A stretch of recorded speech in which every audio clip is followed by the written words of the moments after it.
Well, two topics today, Mr. Sams. Graham crackers. Oh, the big Billy Graham. Yeah. Graham crackers and Dalton's Law. Yeah. Actually, it's not Billy Graham, though. No. It's some other guy named Graham. Yeah. I forget his first name. What I is don't it? know. Yeah, so No Graham's? And Dalton. Dalton. John Dalton. I do That's know that. the Dalton of the atomic theory. Yeah, is it same not? dude. Yeah. So we're going to talk about those things today. And so I think we'll start with a quick video clip about Graham's Law. Okay. All right.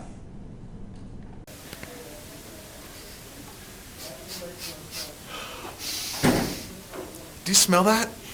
Ooh, yes. Gosh, What? it's like diffusing out of the biology room. Dead things. There's probably dead things. We should figure out what's in there. Let's go see what it is. Oh, gosh. Miss Papadakis, do you have dead things? Yes, dead cats. Dead cats. Dead cats. Are you dissecting them for anatomy? Yes. That's disgusting. Well, you can smell the dead stuff. What do they preserve them in these days? Is it still formaldehyde? Formalin, I think. Formalin, yeah. You can smell it. You can smell it clear out in the hallway. So it's like Dead things. it's diffusing from the cat through the air in the little hallway here, all the way out the door into the hallway. So all of us who walk down the hallway and who eat our lunch near this hallway, we get to enjoy the diffused formalin smell from the dead cats. So let's go talk about why that happens. Okay. Mr. Sams, that was smelly. Yeah. My word. Those biology people, they like make smelly things. Yeah. If it smells, it's probably Biology. biology. Yeah. Okay. Well, so let's talk about Dalton's Law. Here is actually not Dalton's Law, Graham's Law right here. And this is Mr. Graham. And this is what he said. All right. I forget what Mr. Graham's name is. It's called diffusion. Mr. Right. Sams, what is diffusion? Well, diffusion is when you have a gas, coming okay. from one source, and it passes through a medium, and usually that medium is just the air in a room. Okay. And as it does that, it bumps into these other gas molecules that are in the room, so it takes it a while to get there. Because these molecules. So if it starts at a point, so we have a source. Yeah. Say a dead cat. dead cat, Yeah, right. okay. And so then there's gas particles, and they start flying around. Mm-hmm. And then some of them... So these gas particles, they're moving around, and eventually, they go out in the hallway. Yeah. Actually, because they're moving randomly, sometimes they'll back up, but eventually they spread throughout. Let's say this is the room that you're standing in. This is the dead cat right here, DC. The dead cat. Yeah, and those particles eventually spread out through the whole room, and then they stink up the room. Right. Now, remember these molecules are moving at, like thousands of miles an hour. They're going really, really be fast. Like immediate, though? Yeah, so it should be pretty much instantaneously, but the fact that they're bumping into the other gas molecules in the room keeps them from getting there instantly. Yeah. I'm not sure we've really said this or proven this, but just as a side note, folks, I can't talk today, that the molecules move at about 1,000 miles an hour. We said that, I think, in a previous podcast, but there's actually calculations, and we won't do that prove that the average, say, oxygen molecule in the room that we're standing in is moving at about 1,000 miles an hour, which is really kind of amazing, really. All right. So diffusion here is the tendency of molecules to move towards areas of low concentrations. I think we've already said that. Yeah, High everything to low. goes from high to low. High to low. All right. Well, let's move on here. So here is a picture of diffusion. Right. This is liquid diffusing through another liquid here, but looks like a drop or two of food coloring was dropped in a cup of water, and it's slowly diffusing from an area of high concentration to low concentration until it's uniformly distributed. Now, one thing else we should say, Mr. Sams, here is in the beaker on the left, or the cup on the left, is filled with hot water. Oh yeah, look. And the beaker on the this is filled with cold water. Yeah, it looks Can like you talk about that, Mr. Sams? It's diffusing faster in the cup on the right because the water is hot. The water is hot, meaning the molecules are moving faster. Right. And so it can diffuse faster. Yeah. So if we had been in that biology room where it was really, really hot, it would have diffused faster, and the stink would have happened more rapidly into the hallway. Yeah. Yeah. Okay. All right. So that's pretty cool. All right. So we're going to continue with Mr. Graham's laws. Yep. Okay. And what is the official Graham's law? Well, the Graham's law of effusion, right? Now, effusion is a little different. It's than a little diffusion. different than diffusion. Now, when we get to the calculations, we calculate them the same way. But effusion is the passing of a gas through a tiny hole. See, now look at the picture, guys. We have a tiny pinhole here, kind of pinkish here. And if we look at this tiny pink hole, we've got the gas over here, which is the little green dots. And they're going to start traveling through the hole. As you can see, 4 or 5 of them, green dots have passed through. Yep. But over time... over time they'll be the same. And again, it's going from an area of high concentration to an area of low concentration. It'll do so until they're the same. So we have a gas that passes through a tiny hole. So a process by which a gas goes through a tiny hole. That is what effusion is, as opposed to diffusion, which just spreads out through the whole room or the whole container of whatever. Right. Okay. And here's that picture in It's zoomed. big. It's big. Okay. And so continuing on with Graham's law.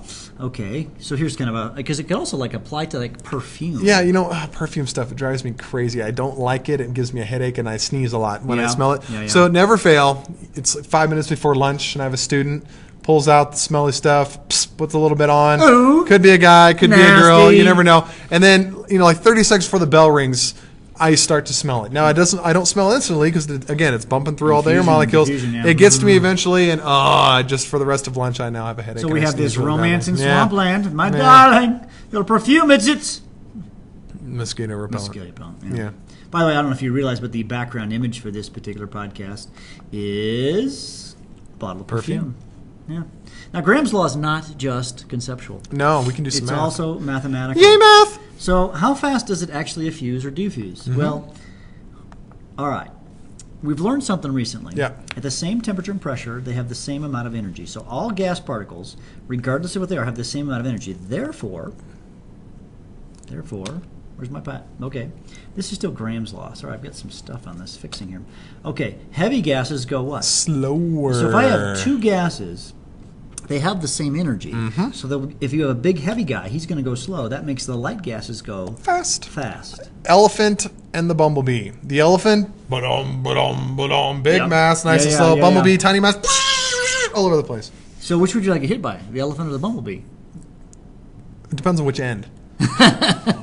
I would prefer to be hit by the front end of a bumblebee, but probably, maybe not the back end of an elephant either. But Yeah. yeah, It's kind of a weird thing. But actually, the point of this is since they have the same energy, they would actually have, if the bumblebee's going that much faster, Yeah. it would hurt you just as much as the slow-moving right. elephant. Although Yeah. that would have to be a really fast bumblebee to have the actual same amount of I energy. would think so. Here's some speed. Actually, speaking Yeah. of speed, Hey, we're look at talking that. about it. This is in meters per second. But that's a lot of meters per second. Yeah. Hydrogen will go at 1,960 meters per Wow, second. because it's tiny, it's light, has a molar mass of 2. Yeah, molar mass of 2, as you can see down here. Helium is going to go 1,360 meters per second. Oxygen, 490 meters per second. This is equivalent to about, like I said, 1,200 miles an hour or something like that. Something like that. And these guys, of course, are going much faster than that. Yeah. So that's pretty cool. All right, All right. so let's do All right. some math. So let's do some math. Okay, so this equation, still Graham's law, can be written. All right, let's write the equation. Here it is, the fancy equation. The rate of A over the rate of B is equal to the square root of Molar mass. molar mass of B over A. Now, a thing that students sometimes mix up is the A and the B are opposite each other. Yes. So A is on the numerator on the left, denominator on the right. Exactly. And it Because doesn't they're matter what A or B is. inversely proportional. Inversely proportional. So let's do some math on this. Okay, we've got it twice. Okay, so here's a question. At 25 degrees Celsius, helium diffuses at 1,360 meters per second. How fast does propane diffuse? Okay. Let's use our equation. Well, let's use our equation. So let's call gas 1. Actually, let me just say something Yeah. here. Gas A is best that gas A be The heaviest one. Heavier one. Yeah, the one with the bigger So molar mass. we've got helium here. That has a Okay. molar mass of 4. 4 grams per mole, because that's what it is. And then propane C3H8. 36 that'll plus be, 8, 44. 44 grams per mole. Now, where'd you get that, Mr. Sanders? I just added 3 carbons plus 8 hydrogens. All right, so let's say A is the propane. I'll just say P. And B is the helium. Okay? So what you're going to do is you're going to say the rate of gas A, okay, this is helium. Okay, so helium goes faster. So he's actually B. So say 1,360 over X. That's what you're trying to find. This is the rate of gas B is equal to the square root of, now it's going to be B. Now that's square root of 44 divided by the square root of 4. Okay? Right. Again, just put the heavier one over the lighter one. Right. The molar mass.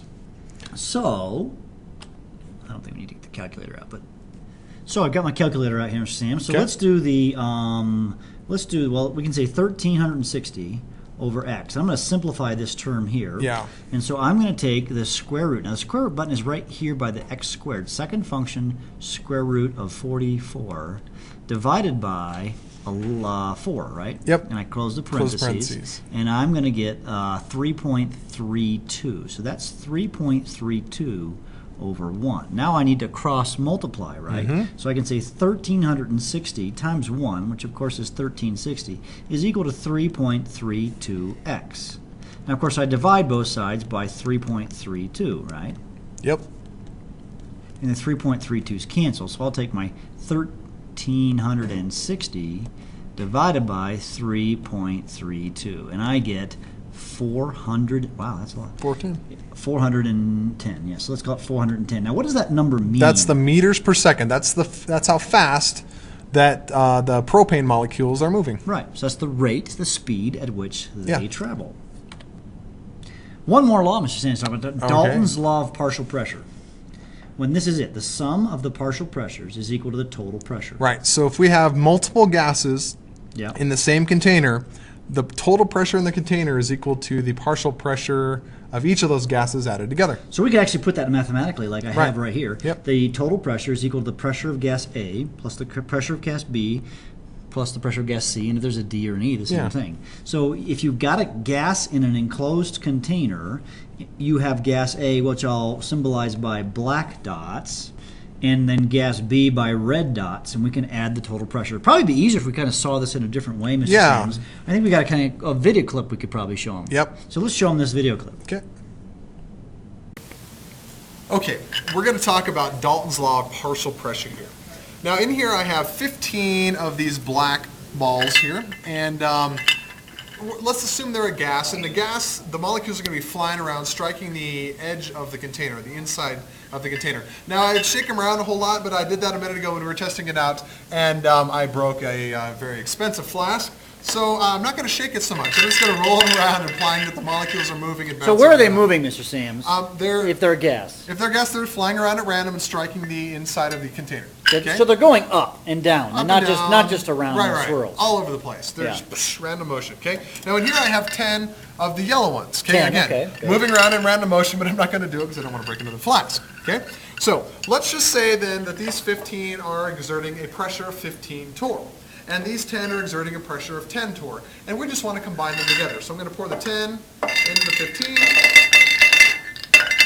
I could have poured the 15 into the 10. It doesn't really matter. Okay? Now, again, they're zooming around at random, striking the inside of the container. Now, the combined pressure is simply adding the two pressures together. We had 15 from the black ones, 10 from the yellow ones. So now we have a total of 15 plus 10. 25 torr in this container. Because we simply add the two together, assuming that they have the same volume of container and we're at the same temperature. You just add the pressures together. Dalton's Law of partial pressure. Each one exerts a partial pressure, and together their pressures are additive. You just add them up. That's it. Oops, Mr. Sams, you I broke broke the flask. Oh well, that's okay. It was only $25. Yeah, you know. Oh well. Just take it out of my paycheck. There we go. So the video clip helped you understand that. So here's kind of a way to kind of look at it mathematically. So here we have a gas. We have 0.6 moles of hydrogen gas in this container, and it has a particular pressure. Okay, a pressure of 2.9 atmospheres. Okay. And they can measure that with the weights on the top here. And then we have 1.5 moles of helium gas, and there's more moles of gas, so therefore more pressure, and they have a pressure of 7.2. And now if you mix the gases, this third picture, they're mixed together. Now we have the 0.6 and the 1.5. We end up with 2.1 moles, and we keep the volume the same. We now have 10.1 atmospheres. Now, folks, hopefully you realize if you take 2.9 plus 7.2, it equals 10.1. 10.1. And again, same volume and same temperature. Right. It's important. If you change the temperature or the volume, it will change the values. Okay. I think we should probably do one example here. Okay. So air is made of 21% oxygen and 79% nitrogen. If the total pressure is 610, what is the partial pressure of each gas? Okay. So we've Now, got the total. We've got that equation, P total, P tot, equals the pressure. Now watch how I write this. I say P of O2. I use a subscript, and I'm going to write the symbol oxygen plus P N2. But I can't really add them because I just have We have percentages. Okay, so let's do that? well. Just take 21% of 610, and then 79%. So okay, good. Of So if 610. I've got 610 torr, a millimeter of mercury is equal to torr, and I times it by 20% or 21%, folks, that's actually 0.21 when you do that as a decimal. So we don't probably need to show you the calculator, but Mr. Sams is fiercely typing. And 128.1. 128.1 torr. So that's the pressure being exerted by oxygen. So that's the pressure of O2, and if I then take 610 torr and I times it by 0.79, that's 79% rendered as a decimal, I'm going to get 481.9. 481.9 torr. And that's the pressure of the nitrogen. Just for grins, if you were to take these two numbers and add them up, what would you get? 610. 610 torr. So if you got a percentage, you got to be a little bit more creative, but it really is the same principle. Right. You just have to understand the concept of how percentages work, guys. It's really not terribly difficult. Now we need to kind of end with one thing. One of the most important applications of Dalton's Law is when we're collecting a gas, which we're going to be doing in an experiment, or 2 or 3. or 3 or 10. Lots of experiments for the rest of the year. So when you collect a gas over water, you need to subtract what's called the water vapor pressure, because there are two gases. Now, let's take a look at a picture here that will help us illustrate that. So in this particular flask, I have sulfuric acid, I guess, and zinc. When they react, they produce hydrogen gas. The hydrogen gas goes through the tube. We've collected gases before, right, ladies and gentlemen? And it produces the hydrogen gas, and it fills this up. Now, the key thing to understand is in this flask, as it sort of says here in the picture, there's both hydrogen gas and water gas, better known as water vapor. And so when you're doing math for this... where did the water come from? Well, since it's bubbling through the water down here, some of that water will evaporate.